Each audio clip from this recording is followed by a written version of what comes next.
in response to what Stacy said about not wanting to separate your friends and family from the rest of your fans on Facebook, I do have separate pages, and for things that are important, and surprisingly, not all my friends like my page. It's really hard to get my friends to like my page. I asked them. About a third of my friends like my page. So anything, yeah, maybe that's what I need to do. So anything that's important to me, I do double post on both the page and my profile, they call the personal page.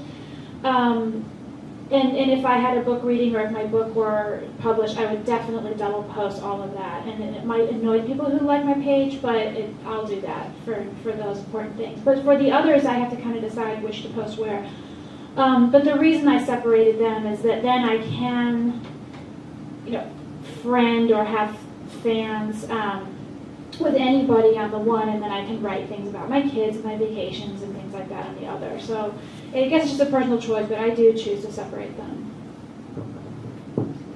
So just one thing, does everybody know that on Facebook now, because I used to have 2 profiles and I have blocked people and then forgot to block them on my work profile, and that was awkward. So one of the things that Facebook does have now that's pretty confusing, I think, because they tried to do what Google Plus has done and allowing you to do separate groups, is you can do posts that are like, I just want this to go to professional, I just want this to go to whatever. And I've set up those parameters on mine. I constantly forget to use them. Somebody else is like, I'm so tired, why do they make it so complicated? I agree, but yeah, if that is a tough thing. I do think that you need to have, you need to think reasonably. It's really, I have a lot of opinions about a lot of things, and sometimes I'll see something from someone that I don't agree with, and it can be really hard not to respond to that. I think as a book publicist, sometimes we've had things, North Atlantic Books does a lot of very controversial books, and we've had people comment occasionally in ways that we felt kind of cruel or unnecessary. And I think that it's really important, particularly in the age of like Yelp, where you see people respond really unfavorably to a review and it always blows up. I think it's really important not to take the bait and don't feed into that. Let people have that space as theirs to leave whatever comment. If it's really, really ugly and profane, just delete it. I think that's okay, and most people understand that. But other than that, I think you just have to kind of take it on the chin and deal with it. If I could say something along those lines, particularly at the events, I get a lot of the audience members coming up and giving me their feedback. Okay, things like, well, you should go tell that author she was reading with the book up in front of her face the whole time, and you should tell her not to do that anymore. That kind of thing, and lots of other things too. But I think one way of really looking at it is these people who are giving these comments really feel invested. They feel like a sort of ownership. This is my event. I come here every month. It really means a lot to me, and you really care about my voice. So, kind of making that mental shift for myself really helped me to feel better about getting a lot of feedback that I just feel like, well, I could really live without that, and if it's disturbing you, please don't come back. But, they come back, and they just really, really love it. And I don't think that I've ever really had anything social media-wise, like any kind of cruelty or problems.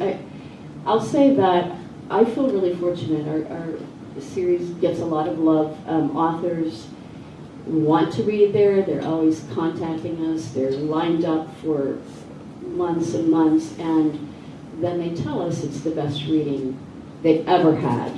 So that feels really, really good, and that, I think, keeps a lot of the rest in perspective for me. That's kind of a term of success. It's doing what I want. That people really, writers and the audience really connect and really enjoy themselves, and that's the whole thing.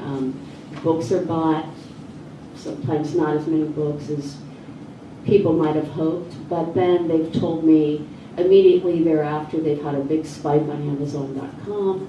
So things are working, and some of the other cranky stuff, it's like, well, again, not to be repetitive, but it's about kind of making a mental shift and figuring out why people feel so involved and saying, oh, that's a good thing. I just real quick wanted to encourage questions. So like if anybody has questions, if you ask a question, I'll give you a book. So yeah, spiking questions.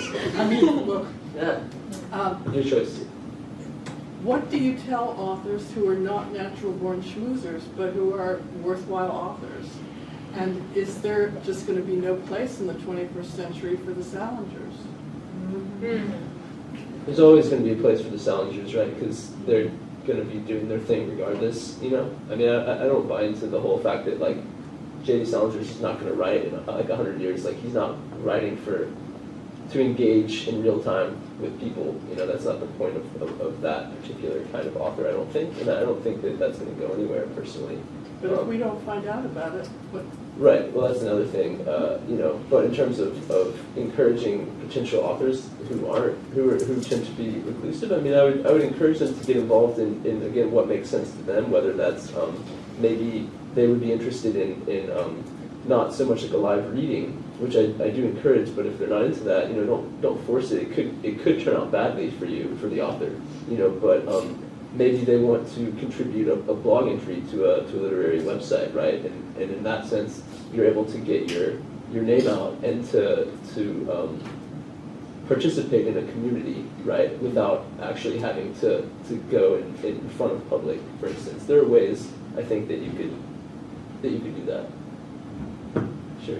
Well, I guess a takeoff on what Carol just asked is, I'm an agent, and many of my authors do not want to spend any time on social media. In fact, some have called it anti-social media, because to Peg's point, I think emails and newsletters are much more personal, particularly for the demographic of many of my authors. All right. So the question is, why isn't there a business model that has risen that would enable you to outsource Facebook and Twitter in particular? And I think you alluded to that. Is there a model, and if so, how can we connect our authors with these people at some level of success? I honestly, I don't know. I think it's really tough, and I have a lot of authors, of course, who aren't comfortable with that sphere, and sometimes you have to work together with it. And I think that is really important as a publicist to sort of be that support. And I've read once that publicists are sort of like, underpaid therapists in a lot of ways. Like, That's very true. right? Yeah. But I do think it's important that it comes from the person. It's not as personal. If I am Nike and I come to you as Nike and I sell you shoes, is it as personal as the person who is, hi, I'm Kat and I'm a running expert and I'd love to talk to you about what kind of shoes are the best shoes for you? I think the same is true with authors.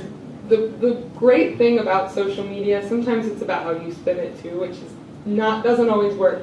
I can attest to that, no matter how enthusiastic you are. But I think the great thing about social media is it does allow authors an opportunity that they never had before, which is to connect with their readers in a really meaningful way, for better or for worse. Sometimes you are going to get the crazy people who are going to tell you, I don't like the way that you held the book in front of your face, But then you're also going to get the people who will say, I'm so glad that you did this webinar, or I'm so glad that you did this event, or I'm so glad that I was able to connect with you on Twitter, because I'd love to tell you how much I appreciate what you do.